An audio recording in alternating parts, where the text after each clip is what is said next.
गुरुजी, आज के इस कार्यक्रम में हम बात करेंगे, छोटी एक ऐसी बीमारी है उल्टी, जिसको किसी बीमारी में काउंट नहीं किया जाता। वो कोई एक पर्टिकुलर बीमारी नहीं है, हम कुछ भी खाते हैं उल्टी हो जाती है, कभी हमें नहीं भी होती है, लेकिन हम अधिकतर वो उल्टी होती है सफ़र में जाते हुए। और ये तमाम जो तरीके की जो दिक्कतें हैं, ये सांस लेने वाले रोगियों को सबसे ज़्यादा होती है। मैं जानना चाहूँगा कि इस जो खाया पिया जो हमारा निकल जाता है, इसका सबसे बड़ा कारण क्या होता है? देखिए, उल्टी आने का मेन कारण होता है आपका पित्त का बढ़ जाना। जब किसी का पित्त बढ़ेगा तो लीवर उसको बर्दाश्त नहीं करता, उल्टी के द्वारा इसको बाहर फेंकता है। सफ़र में 90% व्यक्ति हैं ऐसे जिनको उल्टी नहीं लगती, 10% को उल्टी लगती है। और उल्टी इतनी लगती है कि गाड़ी का आकार देखते उसको पहले से उबकाई आना शुरू हो जाती है। और यदि उल्टी ज़्यादा हो जाए तो आदमी की मृत्यु भी हो जाती है। पानी की कमी उल्टी में बहुत ज़्यादा पड़ती है। अब आयुर्वेद में उल्टी को रोकने के लिए ऐसे तो हमारे पास सैकड़ों दवाइयाँ हैं, परंतु जो टीवी के माध्यम से अभी मैं आपको बताने जा रहा हूँ, यह है आम का पापड़। जब आम पक जाता है तो इसके रस को तवे के ऊपर या किसी गर्म चीज़ पे डाल के, जैसे रोटी बनाते हैं ऐसे उसको डाल देते हैं, वो फैल जाता है और गर्मी से सूख जाता है। सूखने के बाद उसको संभाल के रख लेते हैं, उसमें नमी नहीं रहनी चाहिए। अब इसमें से आप 2 या 3 ग्राम टुकड़ा मुंह में रख के चूसते हैं तो एक तो आपको प्यास नहीं लगेगी, रास्ते में सफ़र में प्यास बहुत लगती है। और आप जितना मर्जी सफ़र करें, जो मर्जी हो जाए, आपको उल्टी नहीं आएगी। और किसी को गलत खाने से उल्टी लगती है तो उस उल्टी को रोकने के लिए आम का पापड़ एक किस्म का अमृत है। अब जैसे इस टाइम आम आपको हर जगह पका हुआ मिल जाएगा। यदि घर में भी आप पापड़ बनाना चाहें तो इसका तरीका है कि आप 15-20 आम ले करके उसका रस निकाल दें, उसमें पानी बिल्कुल नहीं मिलाना। परंतु ये जो पापड़ बनाया जाता है, ये रस सबसे अच्छा होता है बीजू आम का, जिसका गुठली के साथ रेशा लगा होता है। उस रेशे के अंदर जो रस होता है, इसमें गुण ज़्यादा है। और जो आपके कलमी आम हैं जिनमें रेशा नहीं है, सिर्फ रस ही रस है, काम ये करता है परंतु ये काम कम करता है। आपने आधा किलो रस ले लिया है तो आप तवे का टेम्परेचर लगभग 35 डिग्री कर दें। अब उसके अंदर आप 50 ग्राम ये रस डाल दें और जैसे रोटी होती है ऐसे फैल जाएगा तवे के ऊपर। और 15-20 मिनट में वो सूख भी जाएगा। जब सूख जाए तो जिस साइड से तवे के ऊपर से उसको, जैसे रोटी को पलटा मारते हैं ऐसे पलटा मार दें। सूख जाए फिर इसको साइड में रख लें। ऐसे ही आप एक दिन में अपने घर में भी तवे के ऊपर कम से कम 20 किलो रस का पापड़ बना सकते हैं। और ये पापड़ बना करके आप इसको प्लास्टिक में बंद करके आप कहीं भी रखते हैं तो ये पापड़ चाहे आपके पास 10 साल रहे, ना सड़ेगा, ना गलेगा, ना इसमें कोई कीड़ा लगेगा। परंतु उसके अंदर हवा प्रवेश नहीं होनी चाहिए जो आपने इसके ऊपर प्लास्टिक चढ़ाई है, इतना ध्यान रखना। अब जब भी आपने उल्टी को मन करे या सफ़र में जाना है तो पापड़ अपने पास रख लें। जब भी आपको उल्टी आने को मन करने लगे उसी टाइम 5 से 10 ग्राम तक भी आप मुंह में रख के चूस सकते हैं। ना तो आपको उल्टी आने देगा, ना आपको प्यास लगने देगा, और सफ़र में भी आपका शरीर जो है बिल्कुल मुस्कुराता हुआ रहेगा।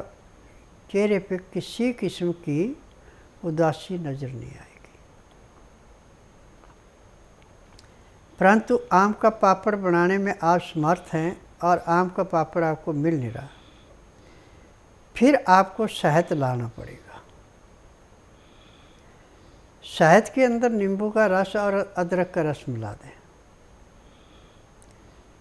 अब एक किसी शीशी में आप साथ ले जाएं या अपने साथ रखें। जब भी आपको उल्टी आने को मन करने लगे उसी टाइम लगभग 10 ग्राम मुंह में डाल के आस्ता आस्ता इसको पीते जाएं।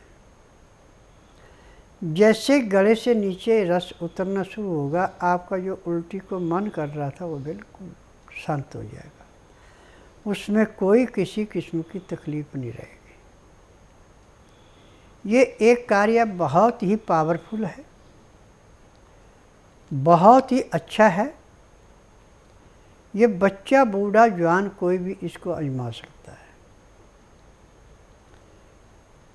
मैंने एक संकल्प किया है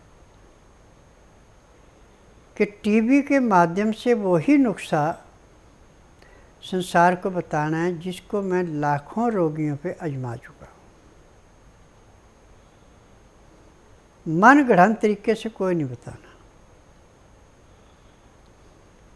और मैंने किताबें पढ़ के विद्या नहीं सीखी है, मैंने योगियों से, सन्यासियों से, हकीमों से विद्या सीखी है। ये विद्या आज से 70-80 साल पहले थी, और जब हमारे पे अपना राज हुआ तो ये विद्या बिल्कुल अलोप हो गई। इसमें सिर्फ एलोपैथी को मान्यता दी गई और जो आयुर्वेद था इसको दुत्कारा गया। और अंग्रेज इतने चालाक थे कि जितने भी हमारे निर्घांटू थे दवाइयों के सारे उन्होंने चुरा लिए थे, जब्त कर लिए थे। ये जिनके पास जंगलों में जो रहते थे, जहाँ पे इनके अंग्रेज़ों की और इनके वफादारों की पहुँच नहीं थी, वहीं ये किताबें बची हैं। और ये निर्घांटू जो लिखे गए थे भोजपत्र पे लिखे जाते थे। उस टाइम इतना कागज पत्थर नहीं होता था लिखने का, और स्याही भी जो खुद घर में बनाई जाती थी, ये भी दुकानों से स्याही लेकर नहीं बनाई जाती थी। अब वो जो किताबें हैं भोजपत्र के ऊपर लिखी हुई, वो भोजपत्र इतने क्षीण हो चुके हैं कि यदि उसका पत्ता उठाते हैं तो फट जाता है। परंतु मैंने अपनी जैसे होश संभाली तो मैंने आस्ता आस्ता इसको लिखना शुरू किया। जो निर्घांटुओं में 20 पेज थे वो मैंने अपने 2 पेजों में समेटाया। यानी उसको वही जो असली चीज़ है वो लिखी है, जो बीच में समझाने वाली चीज़ें काट दी हैं। तो मैंने जो किताबें लिखी हैं इनमें पैर के तलवे से सिर के बाल तक के हर एक रोग का उपचार कैसे करना है, क्या इसका विधान है, वो सब चीज़ें लिखी हैं। आज मैंने पूरे संसार से चेतावनी दी है, चाहे आयुर्वेद है, चाहे यूनानी है, चाहे होम्योपैथिक है, चाहे नेचुरलिस्ट का है, चाहे एलोपैथिक है।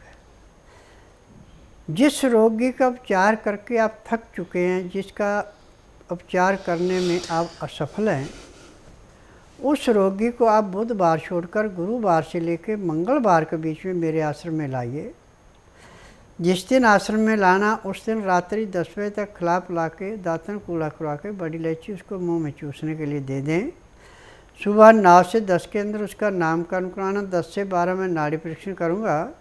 नाड़ी परीक्षण में पैर के तलवे से सिर के बाल तक की उसकी MRI, CT scan, x ray, ultrasound, ECG, sonography सब कुछ 5 सेकंड में कर दूँगा। फिर उसके बाद उसको दवाइयाँ खाने की हैं, पीने की हैं, मालिश करने के तेल हैं, आँख में नाक में डालने की दवाइयाँ दूंगा और 3:30 बजे तक आपको रोकूंगा। उसी दिन 10% उसको आराम कर दूंगा और आपको समझाऊंगा कि इसको बीमारी क्या थी और आपने दवाई क्या दी है। क्योंकि मैं हकीम हूँ, मैं डॉक्टर तो हूँ नहीं, मैंने थ्योरी तो पढ़ी नहीं है, मेरा प्रैक्टिकल है। मुझे नाड़ी का ज्ञान है जो आप MRI, CT scan, x ray, ultrasound, ECG, sonography में नहीं पकड़ सकते। मैं 5 सेकंड में बता दूंगा कि इस रोगी को इस हिस्से में यहाँ पे इतना पुराना रोग है और दवाई दे के उसी दिन 2 घंटे के अंदर अंदर 10 से 15% उसको परमानेंट आराम भी